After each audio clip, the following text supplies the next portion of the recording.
Friends, I hope आप सभी अच्छे होंगे। इस वीडियो में हम बात करने वाले हैं is matter around us pure की, जिसका हम ऑलरेडी एक पार्ट जो है वो डिस्कस कर चुके हैं, जिसमें हमने मिक्सचर और सॉल्यूशन की बात की थी। इस पार्ट में हम बात करने वाले हैं separating the components of a mixture, right, कि मिक्सचर के कंपोनेंट्स को हम किन किन टेक्निक्स का इस्तेमाल करके हम सेपरेट आउट कर सकते हैं। तो वीडियो को शुरू करने से पहले अगर आप इसका पीडीएफ चाहते हैं तो प्लीज़ हमें इंस्टाग्राम पर फॉलो कर लें। इंस्टाग्राम का लिंक नीचे आपको डिस्क्रिप्शन में मिल जाएगा। साथ ही साथ अगर आपने हमारी केमिस्ट्री की जो बाकी वीडियोस हैं वो नहीं देखी तो पूरी की पूरी आपको प्लेलिस्ट हमारे चैनल पर बनी हुई मिल जाएगी। आप सभी टॉपिक्स वहाँ से चेकआउट कर सकते हैं। इसके लास्ट पार्ट का आपको डिस्क्रिप्शन में लिंक मिल जाएगा, आप वहाँ से उस पार्ट को चेकआउट कर सकते हैं। तो चलिए इस वीडियो को शुरू करते हैं।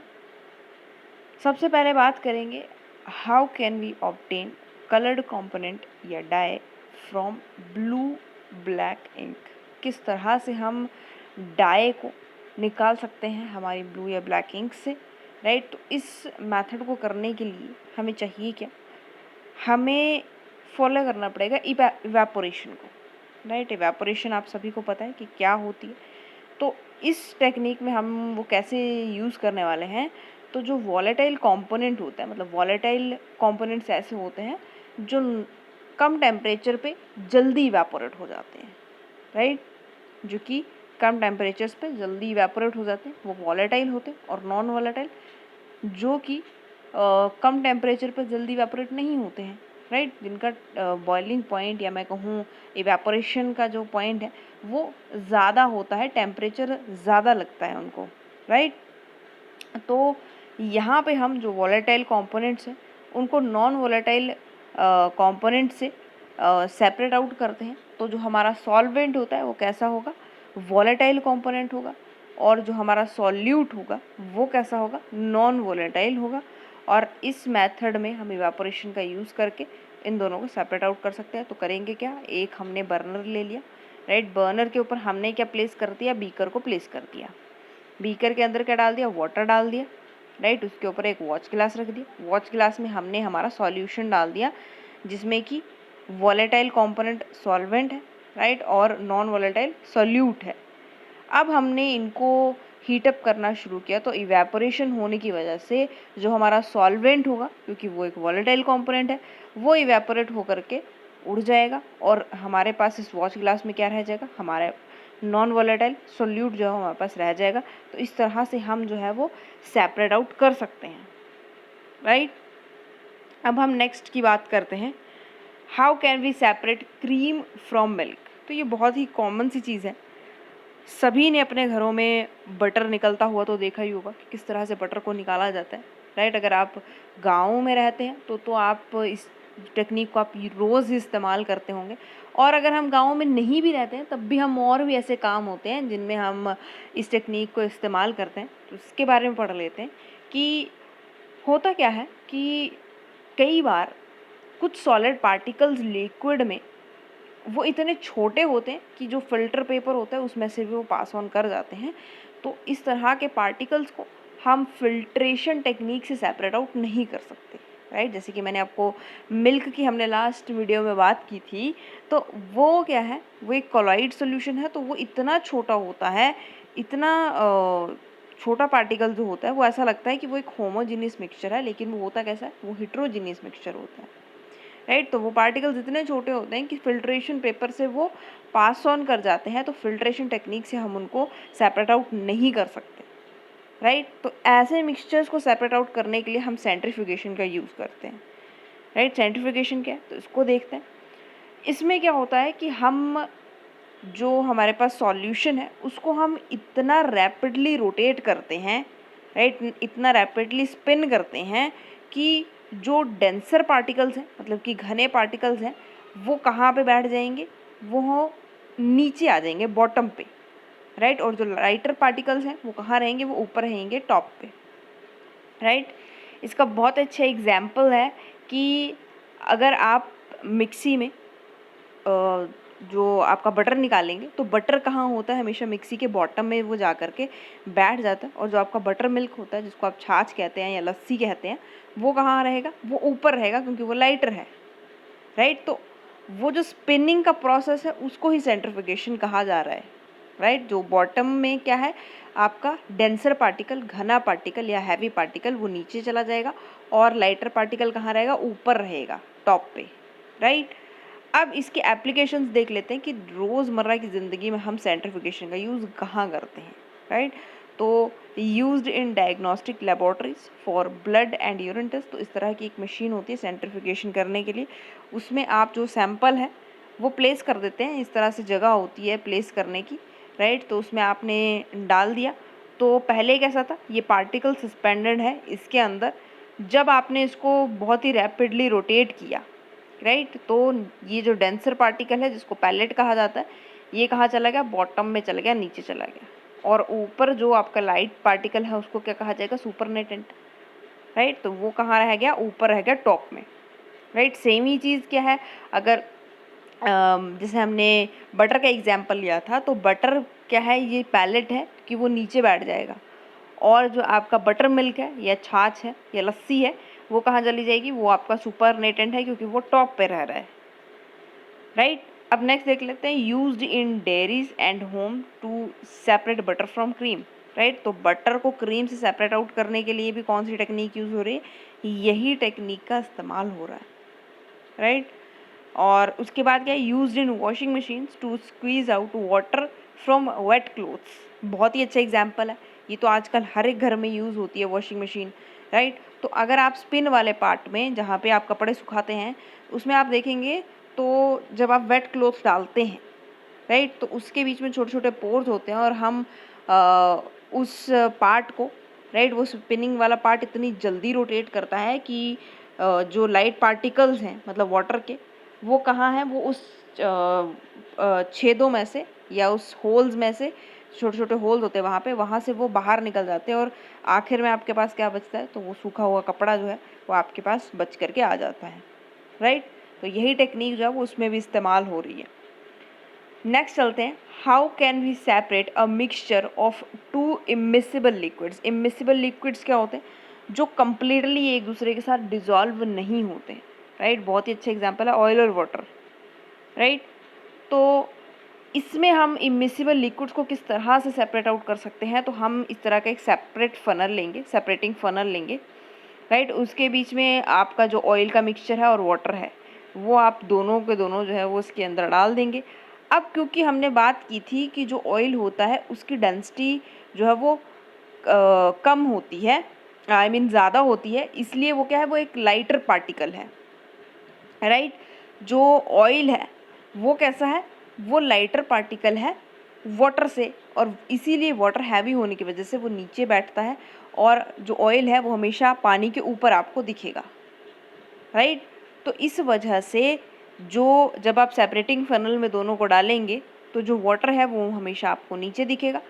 नीचे दिखने के कारण जो ये स्टॉप कॉक है इसको हम इतनी स्पीड पे सेट कर देंगे कि ये जो केरोसिन ऑयल है उसको ये डिस्टर्ब ना करे, और जो वाटर है वो ड्रॉप बाय ड्रॉप जो है वो इस बीकर में आकर के इकट्ठा हो जाए। इस तरह से हम दोनों इमिसिबल लिक्विड्स को अलग कर सकते हैं, राइट। अब इसके एप्लीकेशंस देख लेते हैं कि रोज़मर्रा की ज़िंदगी में ये कहाँ पे इस्तेमाल हम जो है वो करते हैं। तो सबसे पहले to separate mixture of oil and water. Simple सी बात है कि कोई भी ऑयल और वाटर का मिक्सचर है उसको हम इस टेक्निक से जो है वो दोनों को सेपरेट आउट कर सकते हैं। दूसरा, तो extraction of iron from its ore. अब ये ओर क्या है, किसी भी मेटल की जो नेचुरल फॉर्म होती है, किस तरह से वो नेचुरली हमें मिलता है उसे ही ओर कहा जाता है। अब ओर में से ही जो आपके प्योर मेटल्स हैं उनको एक्सट्रैक्ट कर लिया जाता है, राइट। तो यहाँ पे बात हो रही है कि आयरन को इसके ओर में से निकालने के लिए हम इस टेक्निक का यूज़ करते हैं, क्योंकि यहाँ पे हम जो है वो मोल्टन आयरन को सेपरेट आउट कर लेते हैं उसके स्लैग से। मतलब स्लैग क्या है, तो देखिए जब आप नेचुरल चीज़ निकाल रहे हैं धरती पर से तो उसके साथ मिट्टी गंदगी सब कुछ लगा होगा, उसी को स्लैग कहा जाता है। तो स्लैग क्या होती है, वो लाइटर पार्टिकल होती है, राइट, लाइटर होती है। तो मोल्टर, अगर आप उस पूरी चीज़ को पिघला देंगे, आयरन को आप पिघला देंगे, तो स्लैग जो गंदगी होगी वो लाइटर पार्टिकल है वो ऊपर दिखेगी और जो मोल्टर आयरन है वो बॉटम में दिखेगा। फर्नेंस के, राइट। ये क्या है, ये फर्नेंस है, राइट। तो यहाँ से हम इसी टेक्निक का इस्तेमाल करके, जैसे हमने वाटर को सेपरेट आउट किया था, वैसे हम आयरन का जो मोल्टन वाला फॉर्म है उसको सेपरेट आउट कर लेंगे, और जो स्लैग है वो ऊपर रह जाएगा यहाँ पे, राइट। तो एक ही ये मेथड नहीं है जिससे आप और को मतलब सेपरेट आउट कर सकते हैं और से मैटर्स को, लेकिन हाँ, ये एक टेक्निक है उसमें से कि हाँ, इस टेक्निक को आप यूज़ करके आयरन को अलग कर सकते हैं और में से। और भी कई सारे टेक्निक्स हैं जिनके बारे में हम आने वाली वीडियोज़ में बात करेंगे, राइट। तो इसका प्रिंसिपल क्या है, देखिए सिद्धांत ये होना चाहिए कि जो डेंसिटी है दोनों लेयर्स की, मतलब कि दोनों लिक्विड्स की, मिसिबल लिक्विड्स की, उनकी डेंसिटी में फ़र्क होना चाहिए, क्योंकि अगर सेम डेंसिटी होगी तो वो दोनों क्या हो जाएंगे, वो एक दूसरे के साथ मिक्सअप कर जाएंगे। एक अगर डेंसर पार्टिकल है और एक अगर लाइटर पार्टिकल है तो लाइटर वाला ऊपर रहेगा और डेंसर वाला नीचे, तो इस वजह से हम दोनों को सेपरेट आउट ईजिली कर पाएंगे, राइट। तो डेंसिटीज़ में ये डेंसिटीज़ के ऊपर डिपेंड करेगा कि जो मिसिबल लिक्विड्स हैं उनको हम कैसे सेपरेट आउट करेंगे, राइट। नेक्स्ट चलते हैं, how can we separate a mixture of salt and camphor, right. तो कैम्फर क्या होता है, कपूर, राइट। आपने जब पूजा वगैरह करते होंगे आप अपने घर पे तो आप ज़रूर जलाते होंगे, उसी को कपूर कहते हैं, राइट। तो कैम्फर क्या है, ये एक ऐसा सॉलिड है जो कि जब हम इसको हीट करते हैं या हम इसको जब जलाते हैं तो ये लिक्विड में चेंज नहीं होता, ये सीधा सॉलिड से गैसुअस स्टेट में चेंज हो जाता है, राइट। सॉलिड से हमेशा गैसुअस स्टेट में ये सीधा चेंज हो जाता है, लिक्विड में चेंज नहीं होता है, राइट। तो इसीलिए to separate such mixture that contain a sublimable volatile component from a non-sublimable impurity, the sublimation process is used. For example of solids which sublime are ammonium chloride, naphthalene and anthracene। अब ये क्या बात कर रहा है, ये कह रहा है कि ऐसे सॉलिड्स या फिर ऐसी चीज़ जो सॉलिड से सीधा गैसुअस स्टेट में चेंज हो रही है, वो कैसा कंपोनेंट है, वो सब्लिमेबल वॉलेटाइल कंपोनेंट है, राइट। सब्लिमेबल का मतलब है सॉलिड से गैसुअस में सीधा सीधा चेंज हो रहा है, लिक्विड में चेंज ही नहीं हो रहा है। और वॉलेटाइल का मतलब है कि उनको उतना ज़्यादा टेम्परेचर नहीं चाहिए इवेपोरेट करने के लिए, राइट। अब क्योंकि वो सॉलिड से सीधा गैसेस में आ रहा है तो कि वो क्या हो रहा है, इवेपोरेशन नहीं हो रही है एक तरह से, राइट। अब क्या होगा कि हम जो ये वॉलेटाइल कंपोनेंट है, सब्लिमेबल वॉलेटाइल कंपोनेंट है, इसको नॉन सब्लिमेबल इम्प्योरिटी से किस तरह से अलग करेंगे, तो उसके लिए हमें सब्लिमेशन प्रोसेस का इस्तेमाल करना पड़ता है, राइट। और ऐसे एग्जांपल्स क्या हैं ऐसे सब्लिमेबल सॉलिड्स के, तो अमोनियम क्लोराइड हो गया, नैप्थलीन हो गया, एंथ्रासीन हो गया। नैप्थलीन आप लोगों ने अपनी डेली लाइफ में ज़रूर देखा होगा, आपने देखा होगा कि जो हमारी मदर्स होती हैं वो सर्दियों के कपड़ों में या अलमीरा में वो क्या रखती हैं, एक वाइट सा एक गोली टाइप होती है, उसको वो कपड़ों में रखती है ताकि कीड़े ना लगें। उसको देखिए हमारी लैंग्वेज में तो फ़नाइल कहा जाता है, आई डोंट नो कि बाकी सभी की लैंग्वेज में क्या कहते हैं। तो उस फ़ेनाइल को ही नैप्थलीन बॉल्स कहा जाता है। अब आप देखेंगे कि वो थोड़े टाइम बाद जो है वो साइज़ में छोटी होती जाती है, तो उसका मतलब क्या है कि वो रूम टेम्परेचर पर ही जो सॉलिड से वो सीधा गैस में चेंज हो रही है, वो लिक्विड में चेंज नहीं होती है, राइट। तो नैप्थलीन आप याद रखेंगे, इसका बहुत अच्छा एग्जाम्पल है, और कैम्फर भी इसका बहुत अच्छा एग्जाम्पल है। अब करेंगे क्या, तो सिंपल सी बात है, एक बर्नर लेंगे, राइट। उसके ऊपर क्या रखेंगे, एक चाइना डिश रखेंगे, राइट। तो इस तरह से आपने एक चाइना डिश रख दी, राइट। उसके बाद आपने एक फनल ली, लेकिन उसको उल्टा रखा, राइट। ये फनल है, इसको आपने उल्टा रखा, इन्वर्टेड रखा, राइट। और उसके बीच में आप क्या डाल देंगे, ऊपर से उसको बंद कर देंगे ना, उसके ऊपर क्या लगा देंगे, आप कॉटन प्लग लगा देंगे, राइट। तो जब आप यहाँ पे बीच में आपने ऐसा कोई मिक्सचर डाला हुआ है जिसमें कि वॉलेटाइल कंपोनेंट है और नॉन सब्लिमेबल इम्प्योरिटी है, राइट। तो उन दोनों को जब आप हीट अप करेंगे तो आप देखेंगे कि जो वॉलेटाइल वाला कंपोनेंट होगा आपका, सब्लिमेबल वॉलेटाइल कंपोनेंट होगा, वो आ करके यहाँ पे चिपक जाएगा। इस तरह से आप देख सकते हैं इसको, राइट। तो यहाँ पे बात हो रही है अमोनियम क्लोराइड की, जो कि यहाँ से कैसे निकला, वेपर की फॉर्म में, और ऊपर जाकर ये कैसा हो गया, सॉलिडिफाई हो गया, राइट।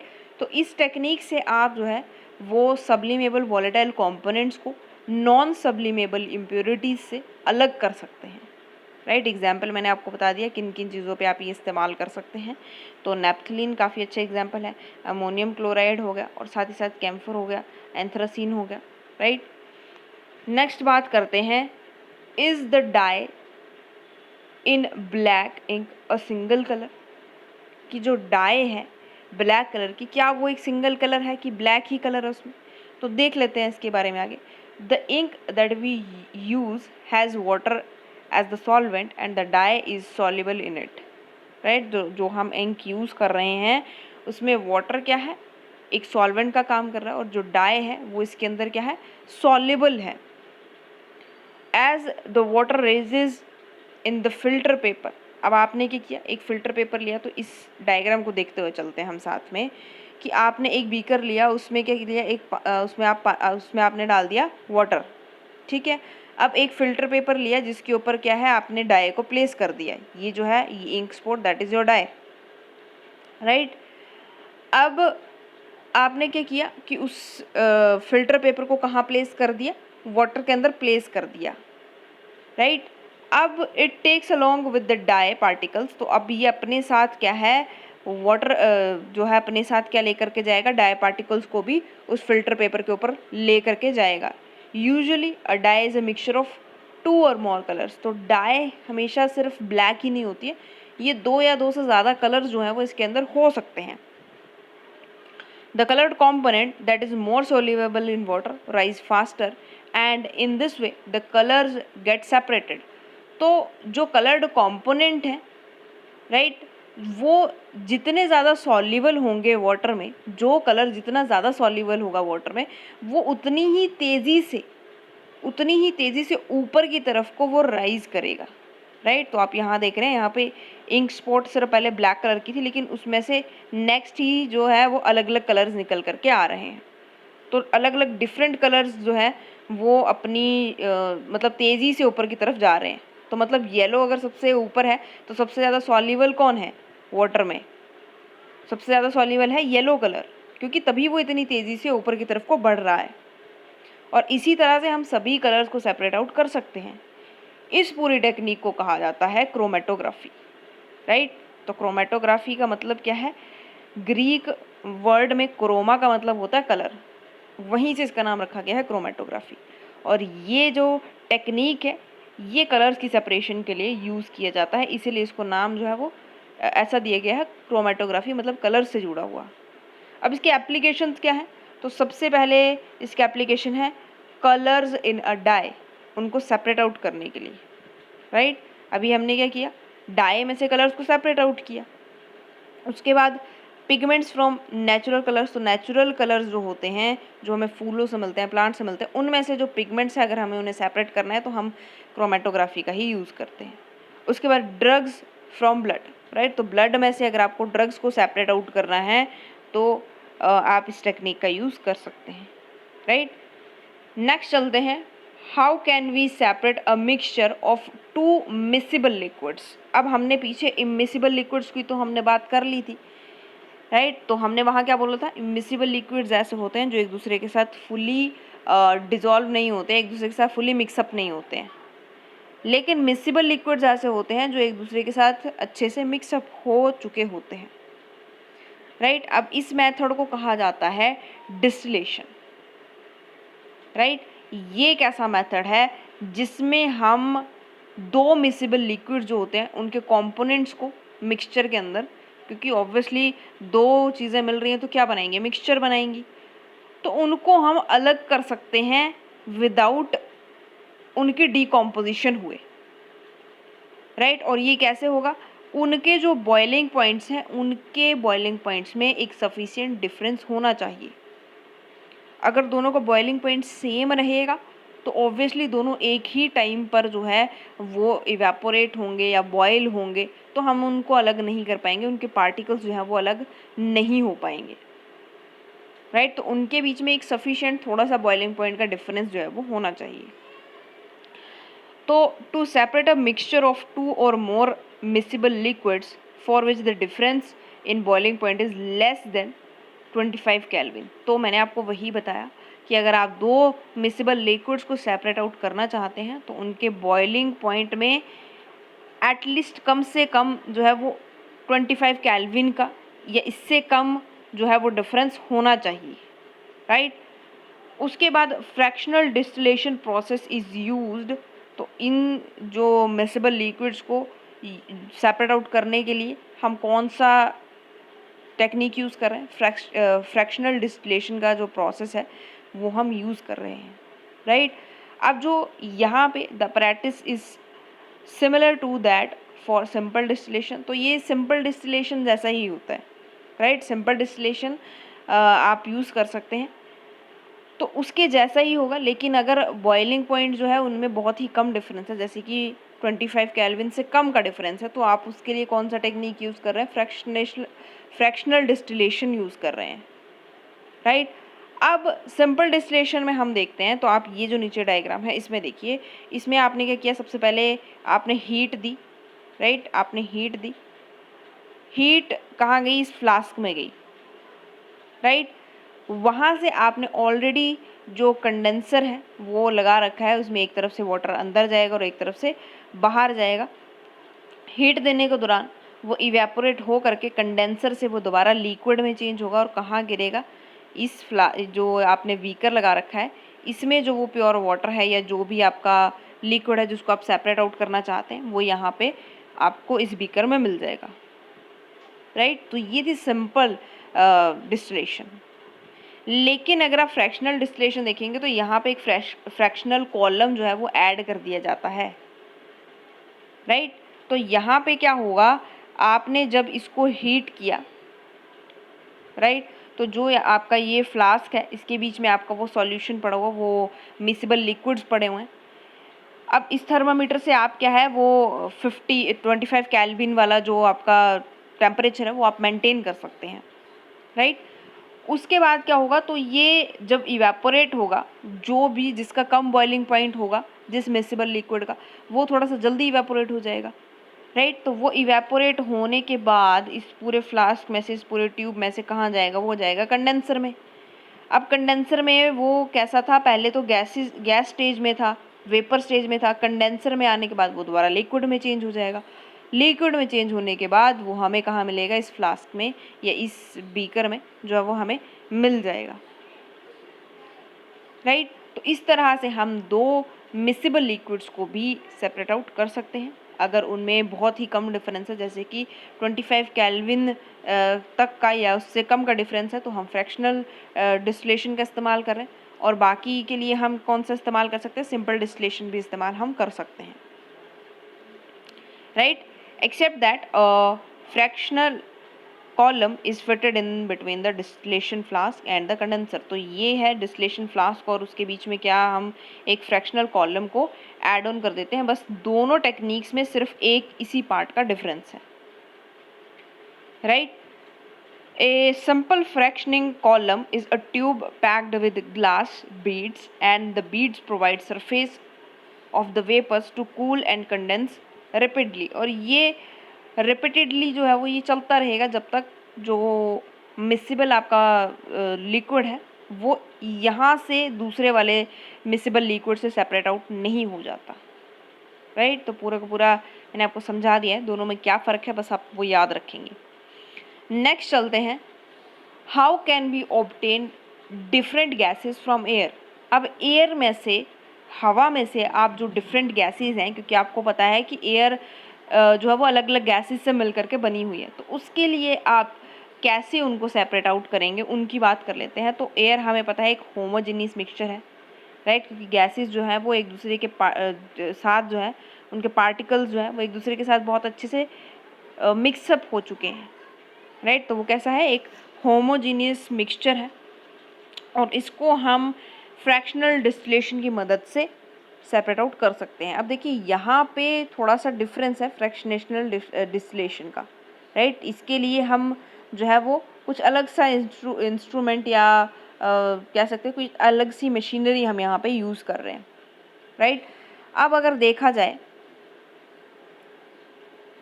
तो हम किस तरह से इसको एक मेन जो है वो देख लेते हैं, प्लॉटिंग किस तरह से करेंगे कि कैसे होगा ये। आपने एयर ली, राइट, उसके बाद compress and cool by increasing pressure and decreasing temperature. आपने उस एयर को कंप्रेस किया, आपने प्रेशर इंक्रीज किया और टेम्परेचर को डिक्रीज कर दिया। अब वो कैसी बन गई, वो लिक्विड एयर में कन्वर्ट हो गई, राइट। अब आपने क्या करना है, allow to warm up slowly in fractional distillation column. अब आपने उसको हल्के से वार्म अप होने के लिए छोड़ना है फ्रैक्शनल डिस्टिलेशन कॉलम में। जब आप ऐसा करेंगे तो आपको क्या मिलेगा, gases get separated at different height. अलग अलग जो गैसेस हैं वो अपनी अपनी डिफरेंट हाइट्स पर जा कर के सेपरेट आउट हो जाएंगी।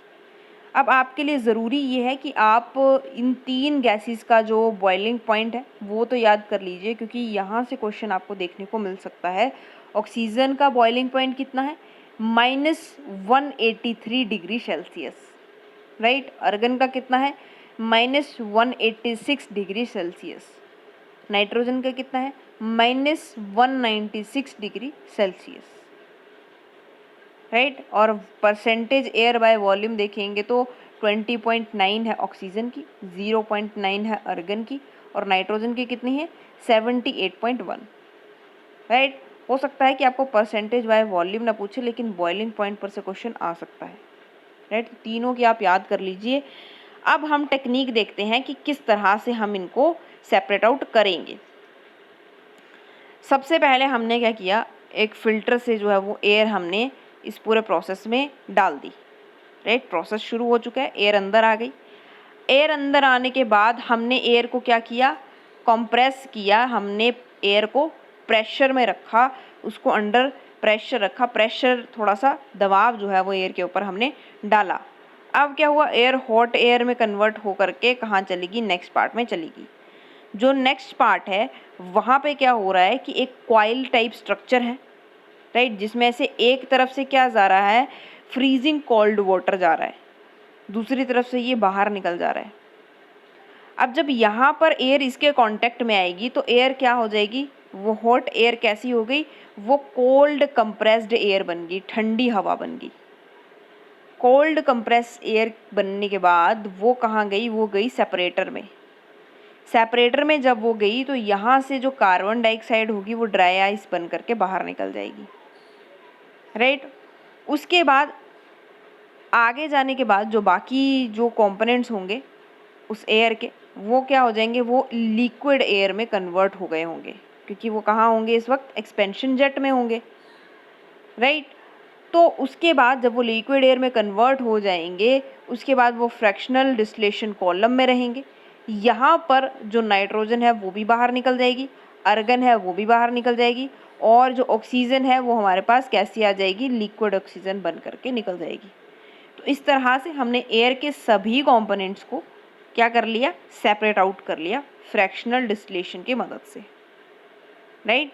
तो ये आप याद रखेंगे कि सबसे पहले क्या हुआ, हमने एयर को फिल्टर कर करके अंदर भेजा, उसके बाद उसके ऊपर प्रेशर लगाया, कंप्रेस किया उसको, वो हॉट एयर में चेंज होगी।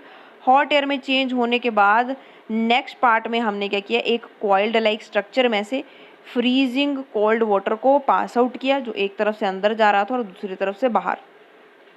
इसके कांटेक्ट में आने के बाद जो हॉट एयर है वो कोल्ड कंप्रेस्ड एयर में चेंज हो जाएगी। वहाँ पर से जो सेपरेटर है, सेपरेटर में से कार्बन डाइऑक्साइड बाहर निकल जाएगी ड्राई आइस बन करके, और जो बाकी की एयर है वो कहाँ चली जाएगी, एक्सपेंशन जेट में, जहाँ पे वो लिक्विड एयर में चेंज हो जाएगी।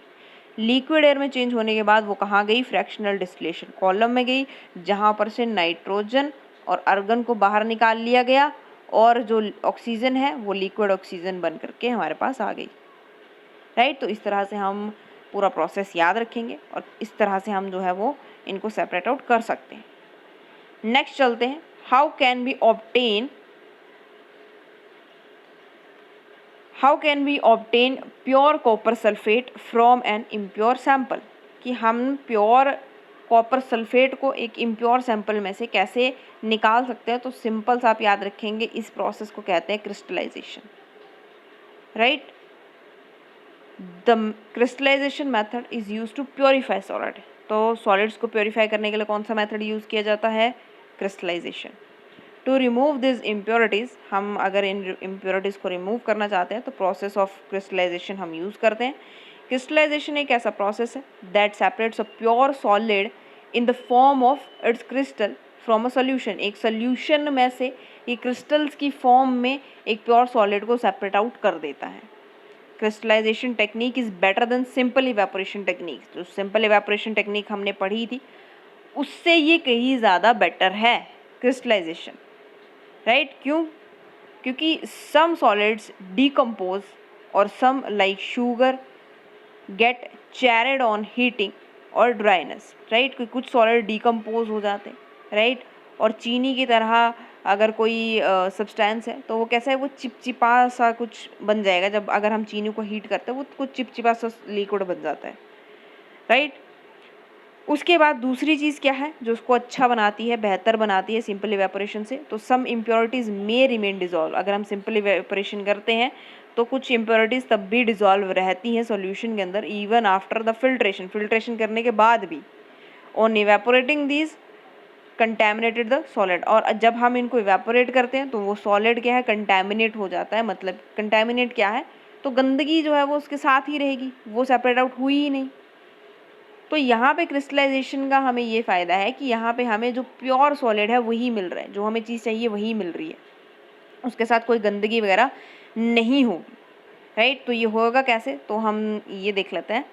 सबसे पहले हमने क्या किया, एक बर्नर ले लिया, राइट? एक ट्राइपॉड स्टैंड ले लिया जिसके ऊपर हमने क्या रखा है, अपना बीकर रखा है, राइट? बीकर रखने के बाद हमने क्या किया, उसके अंदर डाल दिया वाटर। वाटर डालने के बाद हमने क्या रखा, उस बीकर के ऊपर चाइना डिश रख दी, और चाइना डिश रखने के बाद उसके अंदर क्या डाल दिया, कॉपर सल्फेट का सोल्यूशन डाल दिया, जिसमें से हमें प्योर कॉपर सल्फेट जो है वो चाहिए। अब जब हमने उसको हीटअप करना शुरू किया, करते रहे, एक टाइम ऐसा आएगा कि वहाँ पर क्या है कि फॉर्मेशन ऑफ क्रिस्टल्स जो है वो बनना शुरू हो जाएंगे, राइट? कैसे? हमने इसको हीटअप करके छोड़ दिया और क्या बन गया हमारे पास, कॉपर सल्फेट के क्रिस्टल्स इस तरह से हमको दिखना शुरू हो जाएंगे। तो इस तरह से हम अपना प्योर जो है वो क्रिस्टल फॉर्म में जो हमें सॉलिड्स चाहिए उनकी प्योर फॉर्म हम एक्सट्रैक्ट कर सकते हैं, राइट? इसकी एप्लीकेशंस देख लेते हैं।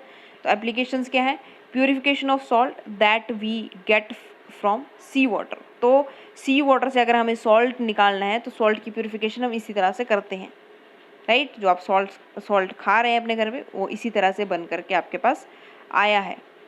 सेपरेशन ऑफ क्रिस्टल ऑफ अलम, जिसको हम फिटकरी भी कहते हैं, फ्रॉम इम्प्योर सैंपल्स। तो इम्प्योर सैंपल से अगर आपको फिटकरी के या अलम के क्रिस्टल्स को सेपरेट आउट करना है तो आप इसी टेक्निक का यूज़ करेंगे। तो ये कुछ एप्लीकेशंस हैं। तो फ्रेंड्स आज के लिए सिर्फ इतना ही। आई होप आपको पूरी की पूरी जो भी टेक्निक्स हमने डिस्कस की हैं उनके बारे में समझ आया होगा। अगर आपको वीडियो अच्छा लगा है तो लाइक शेयर ज़रूर करें। अगर आपको कोई चीज़ नहीं समझ आई है या कोई डाउट है तो नीचे कमेंट कर सकते हैं।